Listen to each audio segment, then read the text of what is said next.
28 giugno, San Attilio.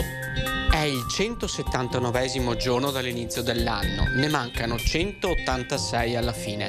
Il sole sorge alle 5:24 e tramonta alle 21:03. La luna si leva a mezzanotte e tramonta alle 9:29.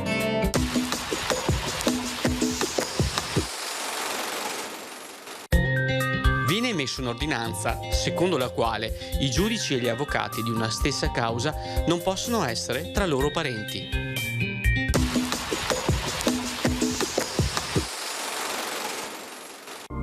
Le previsioni per domani: cielo in pianura sereno o poco nuvoloso, in montagna da poco a parzialmente nuvoloso, bassa probabilità di locali brevi rovesci o temporali, più che altro nel pomeriggio. Prevarrà un contenuto aumento delle temperature, specie riguardo alle minime sulle zone montane.